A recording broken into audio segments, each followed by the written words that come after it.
Well, our moms think we're funny. I like your theory. I think it makes sense. But then the question is, how does this tie into Part 9, Jason Goes to Hell? Because then it is revealed that he's some scuzzy-ass little worm. I always personally just thought that Part 9 wasn't really canon. I would say that. I think that's the easy excuse. I mean, it's a 2003 film. But it also directly ties into Freddy versus Jason.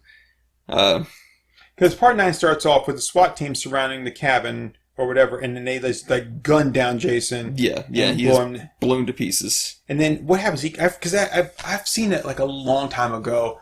I think I've seen it. He gets brought to a morgue because people just don't have a freaking clue. According to this timeline, after he's in the morgue, his spirit possesses Phil and makes him eat his heart. Then Phil, while he's possessed by Jason, kills the assistant coroner and 2 FBI agents before leaving for Crystal Lake in search for a Voorhees family member through whom he can be reborn by transferring his heart. The heart that you ate. Yeah. Okay, that just sounds really stupid. So in the end, though, how does he? But in the end, the only thing that really directly ties into that is Freddy's glove grabbing the mask, right, and pulling it down. Yeah, that's like primarily how it ties in. Yeah, right. But it's also the fact that Jason is in hell at that point. But does that soul actually go to hell? Let's see here. So Friday, June 13th, so Jason possesses a guy named Robert, moves away from the corner.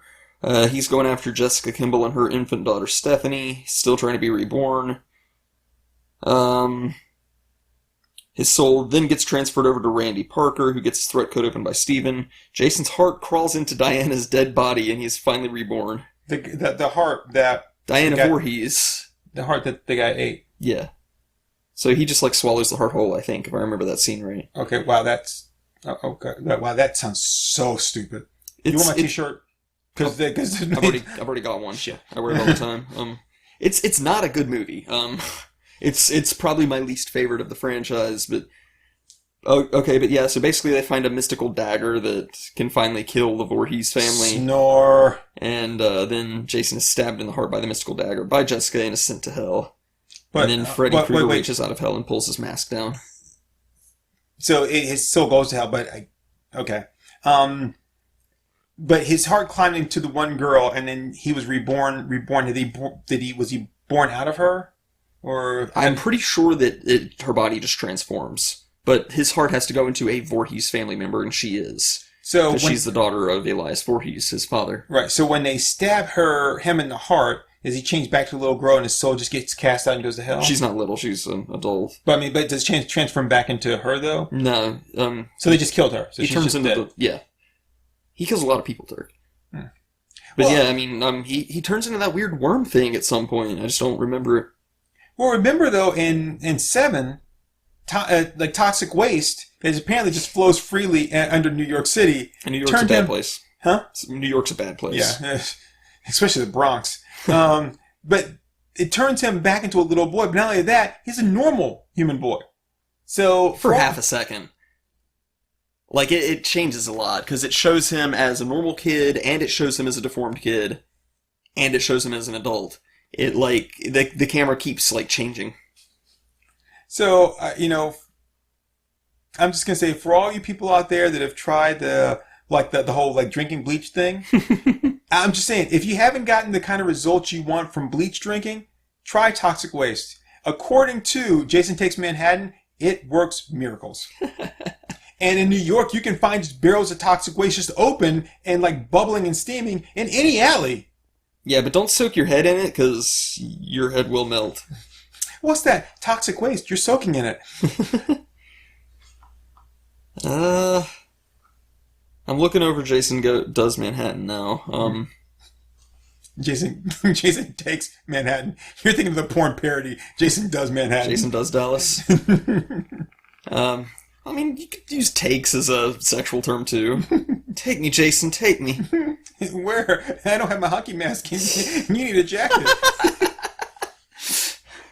Let's see. Rennie and Sean are chased into the almost said scene. Rennie and Sean are chased into the sewers and barely escape while Jason's washed away by a flood of toxic waste. Although Rennie hallucinates that he changes into a normal child. Boom. Suck on that Turk. Why would you hallucinate? Suck on that Turk. You were wrong. Why would you hallucinate that? That's a strange ass thing to hallucinate. Oh, because people control their hallucinations all the time. But why would you just hallucinate out of the blue? Oh, God, I mean, I guess I'll just hallucinate a unicorn now. Right, I mean, like why would you just hallucinate? Like, she was under some trauma. She watched her whole family get killed by Jason, and she was breathing toxic waste fumes, apparently. I don't know. By that flood of toxic waste that runs through the New York sewers. Oh, it's okay. The toxic waste turned him back into a little boy. No shit. No, he's a monster. Let's go. Let's go. Let's go. I mean, I'm gonna just go out on a limb here and say that was like the supernatural influences that radiate off of Jason. I'll take that. That like, yeah, he's putting out some trippy ass visions in people. So she's gonna see, oh yeah, here's the retard I came from, but here's the little boy I was on the inside. Oh, but that's not the retard that she came from because that was a different person with the toxic waste. That's the girl. No, she saw him as the retard as well as the normal right. kid. You said this that I came from like no, I was thinking like lineage. That you meant like lineage. No. What do you mean then? No, I mean he was originally this retarded little kid, right? But on the inside he was this normal little boy. Oh, gotcha. Okay, now I see what you mean. All right. Well, I could when you said came from, I could have taken it a whole different way, but I didn't. Believe it or not everything I say is sexual in nature. Oh, Jason wanted to get laid! Why do you think I came back? Everyone else gets laid at camp. Why not Jason? So I actually want to rewatch Jason Goes to Hell. I feel like I need to as well. But, okay. I mean, I still maintain I like Freddy vs. Jason. It's not a perfect movie. It's not even a good movie, but it is thoroughly entertaining, and the fight scenes are freaking awesome. So, let's say this. Let me ask you this. In Jason, Freddy vs. Jason, how does Jason come back? Freddy brings him back. Brings him back how? I don't remember exactly. I just know he resurrects him, and it's only like a partial resurrection, and he needs to... Or no, it's a full resurrection. He brings him back. From where, though? Apparently in hell. Because Final Friday, Jason goes to hell. Right. But I want to know, in that movie, like, how does he bring him back? Because if he doesn't have a body, so if he's just a soul, a spirit, so he'd have to give him a body from somewhere. It's been so long since I've seen it, I really don't remember the logistics of what it shows. I just know that he, like, impersonates Pamela. Right. He's like, go back to Crystal Lake, your work's not done, please, Mommy. And Jason, like, walks out of the afterlife, basically. Is he little boy Jason, or is he, like... He's a big man. Big man. Okay, so this is what I'm thinking. Big, handsome man. Is that 8 doesn't exist at all. 8 is just like a fever dream. And that... You mean 9? Because 9 is Jason Goes to Hell. Okay, yeah, 9. 8 is Manhattan. Yeah. And, of course, Dallas. 7 is my favorite. Yeah, 7's good. No, not my favorite. Like X is my favorite. Well, no, 7 is my favorite than X. 7 than X. Okay, but, so 9 doesn't exist at all. It doesn't take place. Freddy, this is obviously not canon, doesn't have anything to do with, because it's not part of the movie. Because Freddy wants... Oh, let me ask you. Why does Freddy bring Jason back to life? In the movie, it's that for Freddy to come back, people have to be afraid of him. He feeds off of people's fear. So... he knows if he can get Jason back, Jason's an unstoppable killing machine. And if it happens on Elm Street, then people are going to blame him. So, as soon as Jason comes back, he just, like, slaughters 3 people. And the rumors get started. Oh, is Freddy back? And that starts giving him the strength to start entering into people's dreams again. You know what I'd like to have seen in Freddy vs. Jason? Is when Jason comes back and he's on Elm Street, and he goes and he stands in, like, an intersection, and he just kind of stands and he looks all around. And then, like, he lifts up his mask, and he licks his thumb, and he holds it up to see which way the wind is. And then he's like, Crystal Lake that way. He's just marching down the street. Okay, so here's my thing. Yeah, I get that. That all sounds good. Actually, it kind of sounds stupid, but it sounds good. But I was thinking, because after that, he's like, "Oh wait, now you're still on my thunder, right?" Mm-hmm. And I got to get rid of you. Yeah, that's why Freddy gets mad, because he's just about to take somebody's soul, and Jason kills them while Freddy's holding him. He's like, "You motherfucker, that was my victim!" So I was actually thinking of something else, which to me would be even cooler. This is just me, though. Other people are like, it's just kind of lame. Jason X came out in 2010? Well, yeah. Oh, no, it takes place in 2010. It can't take place in 2010. Do they think that our technology is going to jump that far ahead? Well, the initial thing, but like... Oh, like when it first starts off and the cryogenics and all that stuff. Yeah, because Jason X takes place in 2455. When did Jason X come out, though? 2010. Really? No, that was probably 2005 or something. Yeah, because Part 9 was 2003. I was working at the music store when it came out. Jason X, 2001. Okay. Then 9 couldn't have come out in 2003 then, right? Nope, I'm stupid. I don't know. Sometimes they do these moves all out of order and shit. But anyway, so here's the thing. One of the Elm Street kids, because Freddy wants the Elm Street kids. He wants the families to pay for what they did to him, and he's going to do it through their kids. But he misses one of the kids because the kid goes away for summer camp as a counselor and is killed by Jason. And he's like, no, you don't get the right to have that one. That's mine. And plus, since you're killing people that aren't even related to your death, right? That's related to my death. That should have been mine. And so he's pissed off at that because now he's missing one. Like, here's the thing. Like, now they're grieving for the wrong reason. They're grieving because he was killed by this person, and they're not grieving because, he was killed by the guy that we killed because he was molesting kids, right? And forget all that, kid. Those kids were asking for it. You see the way they were dressing with their shoes and their pants and their shirts and stuff? There's some places you just don't go, bitch. Yeah. So then they're grieving for all the wrong reasons. He never got his revenge on them to be able to say, like, I did this. It was me because of what you did to me. Right. And so he's mad at Jason, but see, I would handle this a bit differently. Go ahead and finish. Don't say. So he's mad at Jason. He's like, I got to summon Jason. Or actually, instead of being mad at Jason, he's mad actually at Pamela. But when he goes to get to her, of course, Jason steps in and is like, no, I don't think so. Yeah. You're not on the list. That I like. That I do like. But I'm kind of thinking they could have explored Chapter 9 even more and made it that why Jason is the way he is, even down to why he's, missing a couple chromosomes, is because the Voorhees family made a deal with something. Kind of like Jason did with the dream worms. Yeah. Freddy did with the dream worms. Yeah.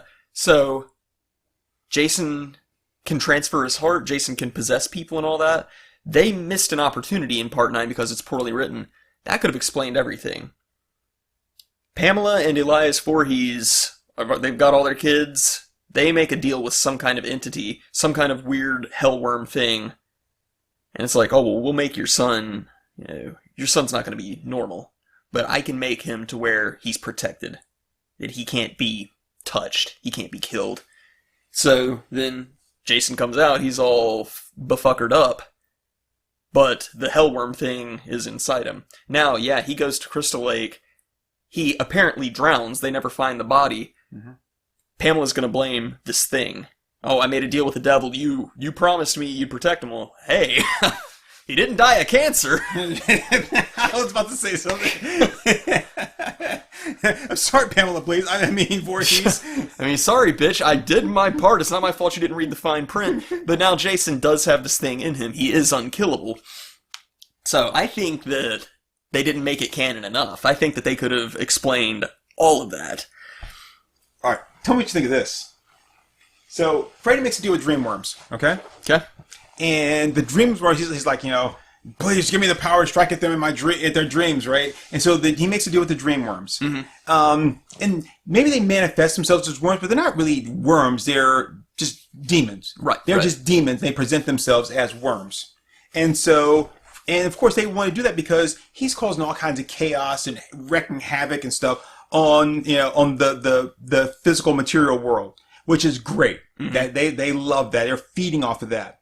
Except for when Freddy starts out, he's doing good because like nobody knows he's there. The kids were all dying mysteriously, and the parents kind of have a sense that it might have something to do with him because it's all the parents that took part in this event. Right. They're the ones whose kids are suffering, but none of them want to get together and be like, hey, you just don't want to. Right. So they're all kind of just covering up, just letting it go, and that's great because, like I said, it's giving that chaos, even though it's more of a subtle, like subdued chaos, is still there. These unsolved deaths. People are getting blamed for the deaths that didn't actually do that weren't involved with it, and it's spreading just like just really really low. Like, I hate to say, but like a virus. It starts out small, and then it just kind of builds from there.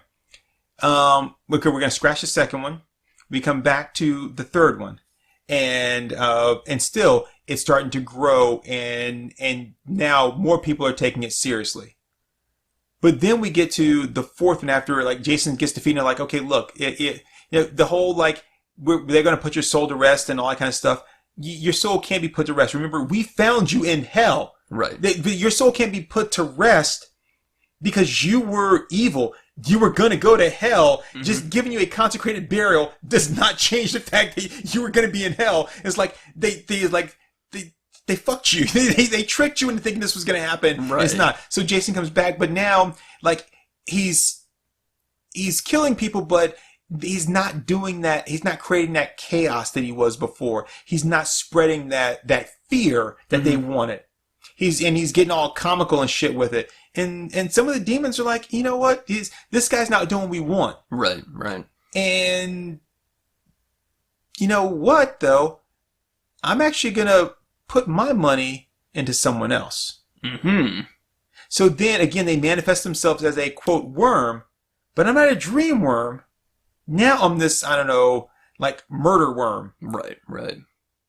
But because I'm no longer fully backing you, your power starts to decrease. So now I start backing this other guy. It's just like any other thing where, like, you were hot at one time, but now you're not hot and viable anymore. So here's the new kid. Even though technically Jason came first, but when they both come on the scene, in a sense, they both come on the scene around the same time, early 80s. Right. Because Jason does his little thing at first, and Freddy does his little. Jason does his little thing at first, then he disappears, then he kind of comes back. But even then, he's a seasonal guy. Right. And then that's what's creating that conflict there between. It's like, well, wait a minute. Here's the new guy. And he's because unlike Jason, who can only strike in their dreams, Freddy can only strike in their dreams, Jason can strike in the physical world anywhere. So he's that guy. He's that boogeyman that you're afraid of when you're awake and when you're asleep. Yep. As where Freddy is only the guy that you're afraid of when you're asleep. And that pisses Freddy off. Because he's thinking, oh, I'm going to get my revenge, because that's what he's like, you want your revenge. Like, this has nothing to do with your revenge. This has to do with us spreading chaos. And this guy, like, he's a new up-and-comer, man. Have you heard his single? It's the shit. And he goes, shh. Like, what is your single? What do you have? What do you have? Like, I'm Freddy. It's a Freddy rap. I mean, that's not scaring anybody. I have to listen to that. You go to sleep, it's a death trap. Why does it just sound like the Macho Man Be a Man album? Everybody wants to know if Freddy's still in the ring. Everybody wants to know if Freddy's doing his thing. So, because we're playing in the realm of hell... Wake up, bitch, it's not just a dream. Because we're still playing in the realm of hell here, how does this tie in with the Cenobites? Well, because neither one of them are being tortured. And you go to hell. Well, I asked because the original plan for Freddy vs. Jason was that they kill each other and appear in hell, and there's Pinhead and says, "Gentlemen, what seems to be the problem?" So, if we want to go back and we want to retcon this whole thing, okay? If we want to go back and we want to retcon this whole thing, then what we do is we So, like I said, neither one of them are being tortured. And as far as Pinhead goes, they should be tortured. Right. Okay? Right. You're in hell. I got delightful things to show you. But the thing is, you guys aren't staying in hell. Right. You're not. Somebody is letting you out or letting you do your thing, which is completely uncool. Mm-hmm. So that's when we go back to. Well, Pamela can't really be involved because she was born in like the 30s, right? Because first Camp Crystal Lake opens up in the 50s. Yeah, she was born in 1930. She was born in the 30s. Actually, we could probably go back to, was it the Christie family? Yep. So the first Camp Crystal Lake, when Camp Crystal Lake first started out, it wasn't a summer camp like that. It was more of like a religious camp. I was gonna say a secret, like a secret lodge type thing, Mm-hmm. what do you call those guys? Like Masons or something. Yeah, the Freemasons. And they had the lament box. Okay. And then, of course, through their means, whatever it is. Now, obviously, if you open it up, they should all be pulled in. But maybe they didn't open it. Maybe they didn't open it directly, right? Because they were working something. So if you just say like, okay, we go back to the early days of Camp Crystal Lake. So the individual camp cabins, those are the people's cabins, and you've got the main place, and that's where they meet. And you see there, and there's this pedestal, and then there's the lament box on it, and it's there, and then on the walls are like pictures of all the different sides, and then like possible configurations for turning it and all this. So they're trying to figure out, to turn it to open it up to get the power they want. But what they don't realize though is that even though you're not actually turning it, even by looking at that and imagining what it is, you're still in a way opening the box. Mm-hmm. And so, but because they never actually physically opened it, right, then they didn't open up. So Pinhead could never come out. He was kind of like there waiting to come out. Him and the other Cenobites. Right. But they're all still tainted by that. Mm-hmm. And so then, of course, those are the original families. Mm-hmm. Then as they go off, they move on to different places. I mean, this is where you guys meet. This could be like a thing where you meet like once a year to do this, or maybe you've been playing it all. You get together for this one time, and you go back to wherever you live, whether that be Elm Street or be Camp Crystal Lake or whatever it is. But you've all been tainted by that. Okay. And then once Freddy and Jason start doing their thing, it's like I can't get the original ones. They eluded me, but you are the direct lineage from that. Okay. And now you're in my world, and I've waited so long for you guys to come here to my world. So here's what I'm thinking. I want to springboard off of this a little bit. You were talking earlier about the dream worms that Freddy made a deal with, and ultimately what they feed off of is chaos. So ultimately they're chaos worms more so than dream worms. Yes. So Freddy and Jason won't stay in hell. They keep coming back. They both keep coming back repeatedly, and that's part of the issue. The Cenobites are torturers, but they are also creatures of law and order. They're ultimately representations of lawful evil on the D&D axis. Because the whole thing is, in the first movie, when the girl opens the lament box, she's like, I didn't want this, I didn't mean to do this. And he's like, I'm sorry, but you opened the box. Right. We have to act on that. We are required by our laws to act on the fact that you opened the box. So, Freddy and Jason are breaking the rules by leaving hell. And Pinhead and his boys are there to keep order. They have rules that have to be followed. So, the Chaos Worms are what's working against that. The Chaos Worms are what's breaking the rules of hell. So, when Freddy and Jason wind up in hell and Pinhead's like, okay, I've got you, what seems to be the problem? What we would springboard off into for the following story would be, now it's up to the Cenobites to basically recruit Freddy and Jason and say, oh no, we've got you, you're not leaving our site now, we're gonna stop these fucking worms. And that gives us like a common enemy to unite against for like a big major crossover.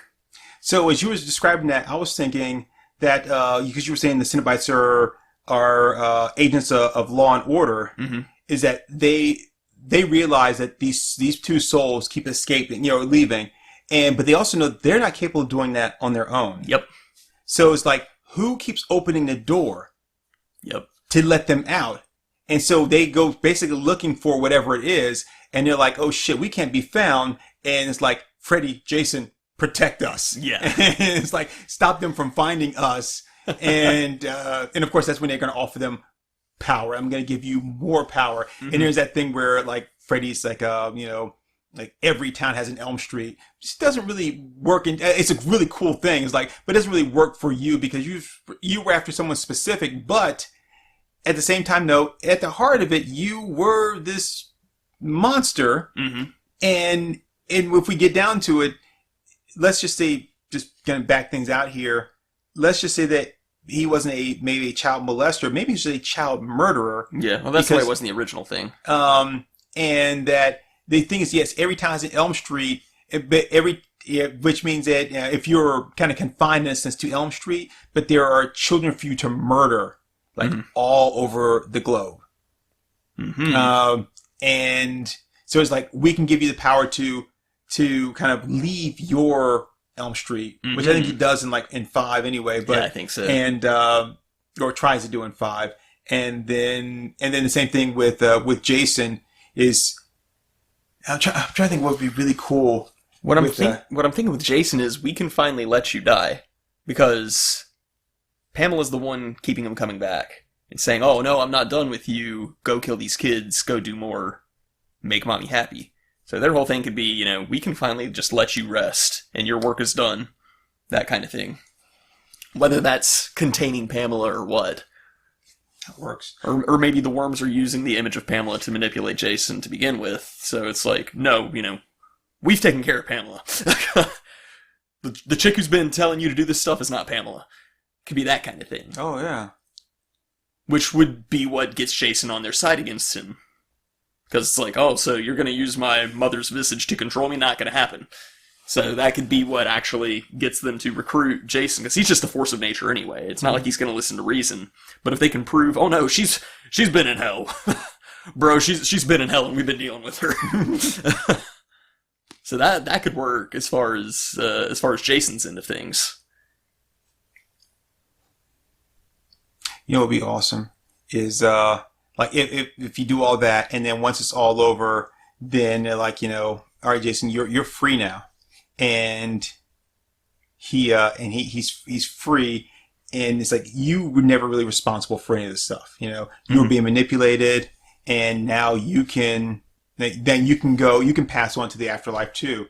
And typical Jason style, he keeps trying to go to hell. Right. That's where mom is. And no, Jason, it's not hell time. And it's like, and he just keeps trying to go there. And it's like, no, you don't belong there. That's where you belong. But there's no mom there. Mm-hmm. And then he basically just forces his way, and then basically forces his way out, comes back to Earth, but now has he's got a brand new body, a brand new him body. And he's Jason. He's like, the only way I'm going to get to see mom again is to be responsible for my own killings. Oh. And so he forces his way out of there, has a brand new body, a new human body with a soul. And now he's like, and now I'm going to corrupt myself. I'm going to do this thing so I can get to her. And if mom killed all these people and she's like, she's deep in hell, then I've got to kill a bunch of people too, so I can get just where she is. Nice, yeah. Because ultimately, Jason's just a mama's boy. Oh yeah, totally. Maybe even a little bit of Oedipus in there. See, what made me want to bring in the Cenobites, besides just the original ending for Freddy vs. Jason, in Hellraiser Part 2, there is that one demon who's getting too big for his rank and is wanting to break out and do things, and then you mean Dr. Chenard? I think so, yeah. Dr. Chenard's so awesome. It's been a while, but then Pinhead and the rest of the Cenobites are like, oh good, it's a fight. It's like they've been itching to put this fucker in his place. It's like, it's that kind of thing. I could really see that working. Okay, so at the end of the movie, they're tearing down Camp Crystal Lake. Finally, they're gonna drain the lake. They're going to fill in the hole. They're going to plant some trees there. They're tearing the place down. So they're tearing down the cabins and stuff. They're tearing all that stuff down. And as they start ripping up the floor of the one cabin, then they find these old pages. And they're like, of course it's got the, it's not the full lament box, but it maybe pictures of the side or like different diagrams of it being turned and stuff like that. And they're like, what is this? It's like, I don't know. It's like, it looks like some kind of like old drawings, whatever. It's like weird. It's like some kind of, looks like one of those little puzzle things or whatever. You see kids like, yeah, it's like, yeah, it's probably just nothing. It's like, it's just like designs for some kind of like puzzle. And it's like, yeah, but not this one. This one's different.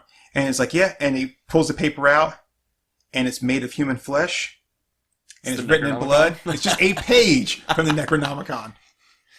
I'm pretty sure in part 9 there is the Necronomicon in one scene. I know there was a mention of that, and I think later even made like a comic book like Ash versus Evil Dead versus whatever.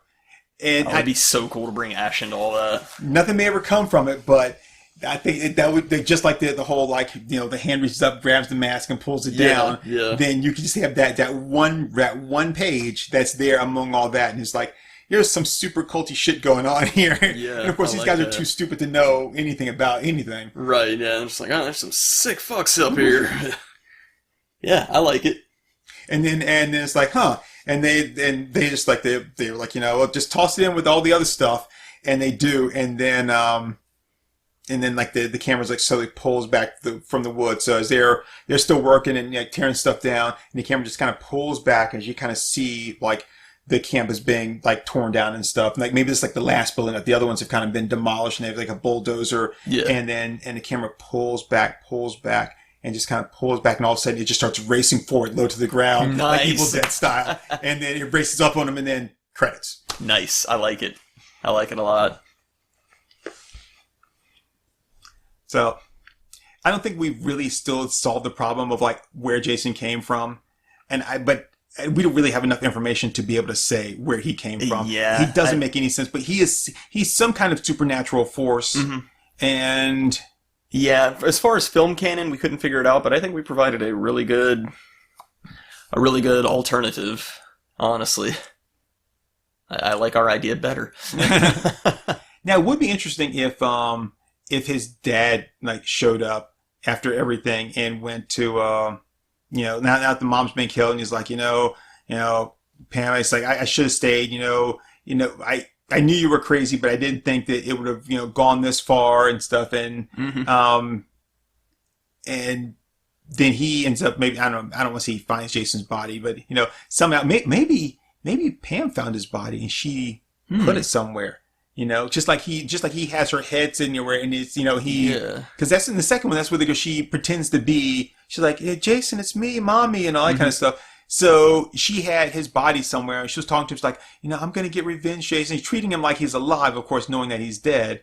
And so the father then stumbles, goes and finds like Jason's body, and then maybe it's a transference, like, it's my fault. I never should have, let this happen to you. I should have stayed, or maybe I should have done something. I should have taken you away from her, and then raised you on my own, and maybe none of this would happen. Maybe these kids would still be alive, and all that stuff.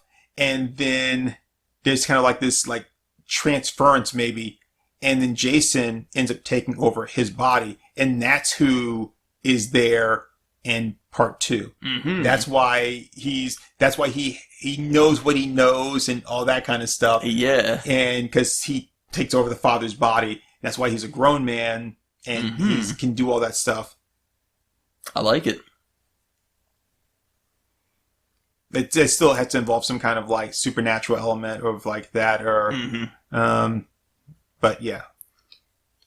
Yeah, the problem is they didn't ever expect Friday the 13th to go anywhere, and they always thought each one was going to be the last. And, the first time it was going to be like, oh, we'll just make one shitty movie. And then it was like, oh, well, we'll actually bring in Jason. We don't need an answer. Yeah. We're never going to make a third movie. To hell with it. We're going to call the third one the final chapter. And then the final chapter. This is the new beginning. Part 6. Just kidding. No, seriously, guys. The final chapter, for real. Back to the drawing board. I mean, like, you can tell that, like, by the time part 10 rolls around, they're just like, to hell with it, Jason in space. Fuck it. I don't know how many more we're going to do. So I know a lot of people probably hate this whole idea, but you know what would be kind of cool is if you took like Mike Myers, and you know how like in is it the fourth one where he's going after the girl and because like she's part of his bloodline, and and I think something like he wants to like transfer, not transfer himself, but like he wants her to pick up and take over the work from him or something like that. Like, you're going to be the next one. Yeah. So I'm pretty sure that's part 4. So what if, like, and this I'm just putting this out there as like more of a question than anything else. What if Mike Myers is not the bad guy? So, when, people like, heredity it's a real thing. People have different things. They've got diseases. Is there a history of like heart disease or cancer in your family? So that there's a good chance you have it. And it's like, oh, was there but your father was a diabetic, your mother's diabetic? Well, good chance you might be. Is there a history of like mental illness in your family? That kind of. So what if there is? What if there in the Myers family there is a history of like dementia, and that that this family has a serious like problem with this, and for the most part they tend to kind of go crazy, right? Right. And of course you never know like what's going to trigger it, who's going to have it, or whatever. And obviously they think, well, obviously Mike, it did manifest itself in little Michael, but what if it didn't? What if he was basically kind of like the one that was like, the Myers family can't continue on. Right. It has to be stopped. You're the agent to stop them. You got to kill them all. Right. But of course, like him being institutionalized for so long allowed the the bloodline to grow. Right. And so as he's trying, he's only one guy. So as he's trying to get them and hunt them down, like they're growing still. And it gets to a point where he basically has, just like it was passed on to him, he has to pass it on to someone else. Like, not like in a supernatural way, just like, this is who it is. Maybe it could be like, I don't know, make like a book or something like that of like the Myers family history is like, It goes back like this. So these people have done evil things. Like, this is a really horrible bloodline that has to be stopped. Right. And you pick a young child, that will be more susceptible to accept that, and then also the kind of grooming, and then start off, and that's why he goes to pass it off to her, to be like, oh yeah, by the way, you need to take this on for me, but so it then makes Mike Myers the good guy, right? Yeah. And but thing is, like, wait, he's the good guy, but at the same time, you don't know he's the good guy, and is he really? Because these people haven't shown any signs of anything, but it's like, but history says, and since we don't know from his perspective, like, I'm doing the good work here. I'm actually trying to protect all you guys by killing just these people here. I don't want to mess with anybody else. This is a family thing. Stay out. Mind your business.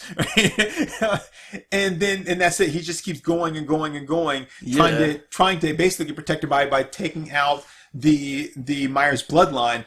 But then it's like, yeah, but you're killing these people over here. These are Winstons. They're not Myers. Yeah, but they married into Myers, and I would have stopped them before they became Winstons if you hadn't locked me up for 15 years. Right. So this is kind of your fault. So let me do my job. And of course, all that non-verbally. So he kills somebody, and then he like looks in the camera and he's like, "This murder was brought to you by Ancestry.com. If you need to wipe out every single person in a bloodline, trust no other resource." Ancestry and what's that DNA one? I know the one you're talking about, but I can't remember. Those home DNA kits. But yeah, I actually like the idea of it not being nonverbal. Like, you do the first half of the movie and he's just doing the Mike Myers thing and walking around and being scary, but then when he corners the kid, he just like sits down and pulls the mask off and he's like, "It's been a while since I've talked, but I think it's time you get some information here." I would just, he was just give him the book. Like give him the book, give him the mask, and then, the police are outside, give him the book. give him the mask, and then and then they'd be gunned down by the police. Oh yeah. And then like we finally got him, and then did he say anything to you? It's like no. And then like later on that night, the kid's there like under the covers with a flashlight, reading the book, and he's like seeing like the history, and it's like you're the next one, and that's it. And the book doesn't have to really be like updated or say anything else. It's like it's always the last line in the book is always you're the next one. Like you're the new one. I like it. And then, of course, you find out that that Dr. Loomis is a part of the Myers bloodline. He knew the whole time. I like it. That could be good. He's like a distant cousin. He's like, I knew something was wrong. I'd been watching Jason, but I've been watching Michael. I've been watching the family, but I didn't know who it was going to be. And then it was him. That's how the whole series ends, is that he's traced down like the last relative, and it's just some hillbilly who's lived up in the mountains. It's just like, I'm your fourth cousin Cletus. Shee! Now the way it ends, he finally kills the last one. Like he kills like that's the end of the bloodline, and it's like at this point he doesn't even know what to do with himself. Like I guess I gotta kill myself, and then and he he goes to get ready to walk away, and he ends up knocking over this mail that's on the table, and he looks down, and they're checks, and it's like all these checks have been made payable to the guy, like maybe they're canceled checks or envelopes, and it looks and it always says like Greater Northern Sperm Bank.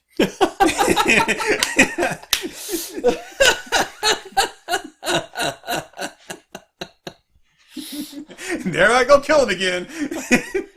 Pulls the mask off, and it's just Will Smith, and he goes, "Oh hell no!" Credits start rolling.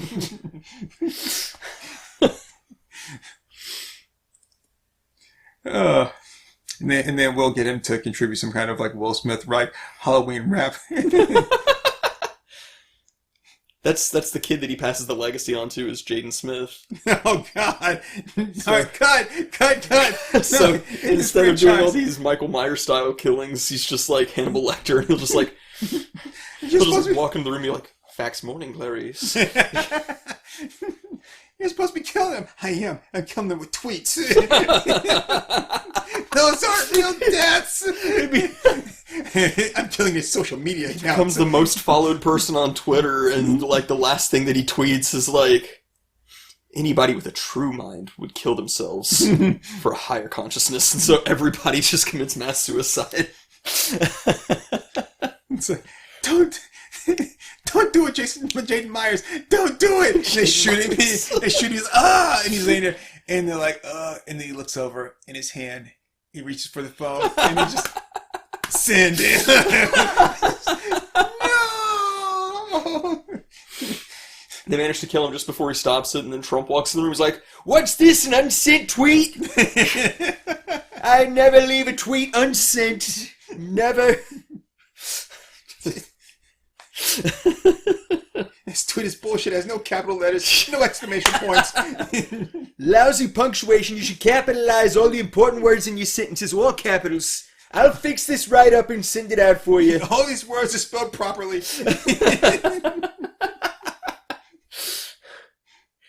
Jaden Myers, I respect your work ethic, but you just don't know how to Twitter. Jaden Myers. I know I said it, but you saying it in that voice. It's funny. You just don't know social media like I do. I know social media. I'm the best at social media. Here we go. There we go. Now just gonna hit send. There you are.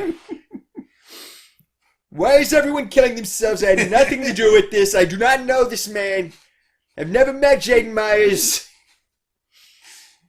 I take pictures with a lot of people. It's like you busting their room. It's like, where are you? Joey, where are you? Where are you? And he's like sitting there at the computer, and he's dead. And they grab him and shake him. Joey, what's going on? Oh my God. The tweet, you didn't read the tweet? Tweet? No, I've been sitting there watching this movie about this hot goth girl.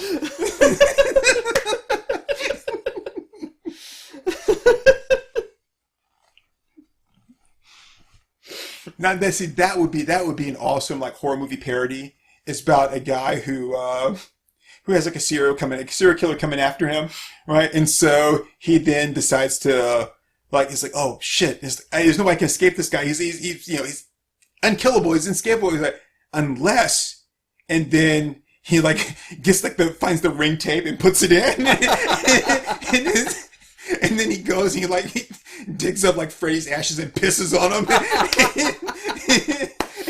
And then when Jason goes to kill him, then like the ring girl comes out and he's like, he's mine. And then Freddy goes like, he's mine, bitch. And he's like, I'm the horror movie Mr. Burns. You have all the killers coming after you, Mr. Byrne. I'm invincible. Invincible.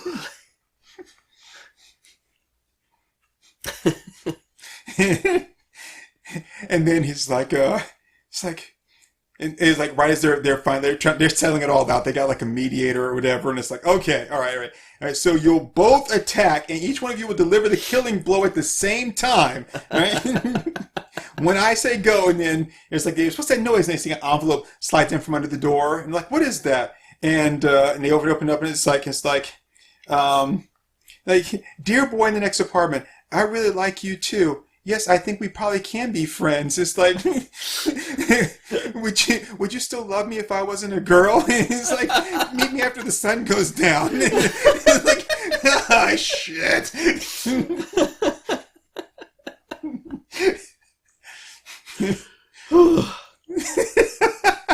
We make good movies. We're so stupid.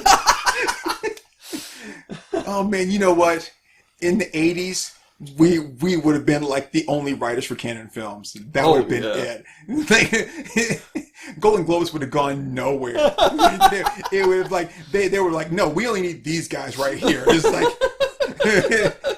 we got Chuck Norris, and we got Charles Bronson, and now we got this new guy. What's his name? What's his name here? Gene Van Clan, the John.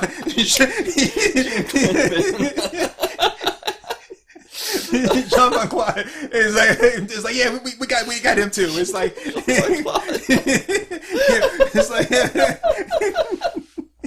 it's like, and we got these two writers here. It's like, yeah, we don't need anybody else. If it's the 80s, they just open the door, we're just face down in a pile of crap. It's like it'd be fantastic, and it's like, and then we'd be like, hey, Menachem? Yeah, come on in, guys, come on in. Like we're burned out. We really are having trouble keeping up this pace. And it's like I don't know if we need a break. We just need like take a month off. A month off? That's like 5 movies. You can't take a month off. It's like it's okay. We got a replacement for you just for the month, and then we'll be right back to work. We just need to clear our heads and stuff. So we got a replacement. What you need him? Hey, Tommy, come on in. Come here, Menachem. Oh, hi, Menachem. And we got Tommy, and we got another guy, and they're gonna work really well. It's like I think you guys met before. Neil, have you met? Menachem? Oh, hi, Neil. You tell the best stories. It's like now you don't have a problem with me actually being in the movies too, right? And it's like, so because I want to write and direct the movies as well. And then the good news about espionage and computers and saving the world and killing people and conspiracies. And Malcolm's like eyes are just getting bigger and bigger and bigger. And he's like, what about nudity? Yes, lots of female nudity. And go, what about you? Do you ever get nude? And it's like, that's not really my thing. It's like, how are you going to sell your movie if you don't show your ass, Neil? Damn it, you beat me to it. That was leading up to that. I was building to that. So, and then I overthrow the government. Tack on the keyboard. And I think though, if we introduce them to them, we wait after our month is over. We're back. We don't need you guys. We don't need you guys. Why don't you go right for Hollywood? We don't need you. You see, they brought on this hot new talent, Nicolas Cage. He's starring in all their movies. Great guy. Then we'll be standing outside, like picketing Tommy and Neil. It's like, they took our jobs! He's out there with the picket fence, like, God damn it, I need a fix! Fuck, I can't think straight! Oh, man. So now we need to redo our time traveling podcast. Where we go? We would go to the 80s. Oh. Yeah, this is like our version of the movie Yesterday, where it's like, instead of it being you go to a world where the Beatles never existed, it's like you go to a world where the guys who made Friday the 13th and Nightmare on Elm Street never existed. Oh. You know, when in the Grindhouse movies, when what's his name? Kibbles and Bits. I can't think of the guy's name now. But anyway, when he did Thanksgiving, right? That Eli Roth? Yeah, thank you, Eli Roth. When Eli Roth did Thanksgiving, he was like, "Hey, you know, they were making all of these like holiday themed movies back then. Anything they could. Have you ever looked up holiday themed horror movies?" I mean, not outside of what we see in our recommended stuff. Dude, if you ever just kind of like look that up, there are, no joke, there are like holiday themed horror movies for almost everything you can. There's like Flag Day, like a PTSD veteran goes on a killing spree, you know, after like the lawn guy doesn't come and cut his grass for like a week, and he gets too high and he starts having like Vietnam flashbacks, and that's not a real one, but they do it. It's like you would look at him like, holy shit, they made like one off of that? Like, really? Like, dude, it's so crazy. All of them, even like things you never even heard of, like they have a horror theme like movie for them. Like, wow, that's insane. Like, wow. I'm surprised that Thanksgiving had not been taken already. Yeah. It's you know, it's like National Crockpot Day. He's got lawn simmering plans for you. Oh, good stuff. All right. Good stuff. Well, we've been going for about 2 hours. Holy shnikes. Yeah, so we definitely got a two-parter out of this. I don't understand why Jason is so appealing to us. I don't know. He really is he's not even a one-note, he's a no-note character. And he's kind of garbagey when you really think about it, because he has no personality or anything else, but I don't know why. I think that's why. I think it's because we get to project whatever the hell we want onto him. And out of all the hundreds and thousands of possibilities of what we could have done, we just made Jason! Damn it, I was yawning. You caused me a good yawn, you bastard. Here I come! Oh. The only thing worse than losing a good yawn is a good sneeze. Oh yeah, that's the worst. Yeah. Yeah. Had an aunt who did that once. I was gearing up her sneeze. She was like, I'll give you $1 if you can sneeze. And of course it just like instantly went away and was like, no! You took my sneeze. You can have the $1. I don't want your fucking $1. Please, anything you want, I swear. I want my sneeze back, you son of a bitch.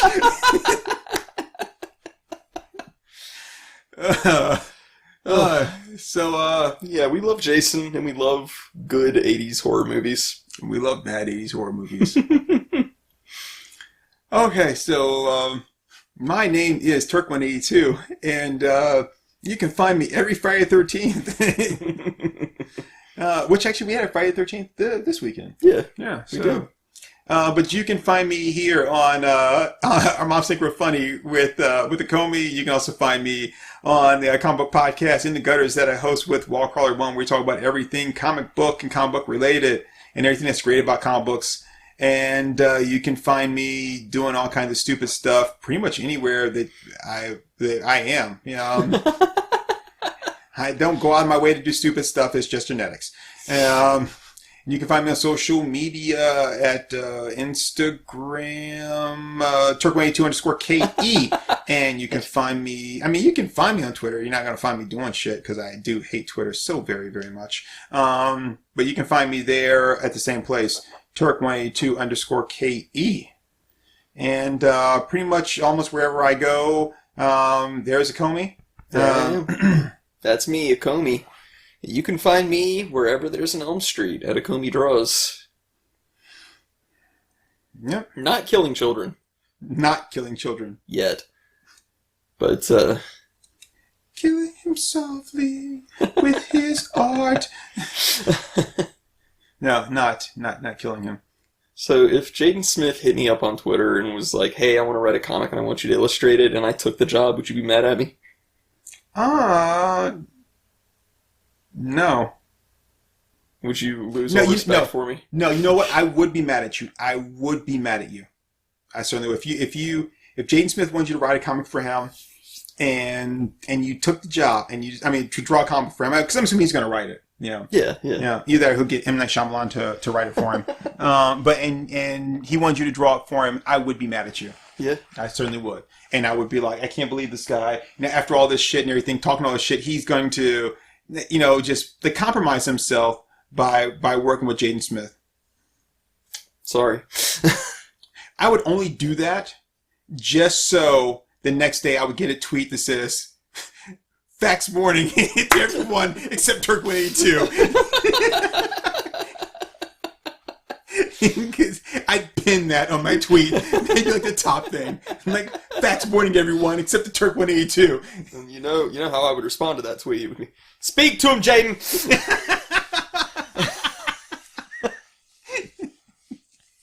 Bye, everybody. You tell him, Steve Dave. Zang, yo.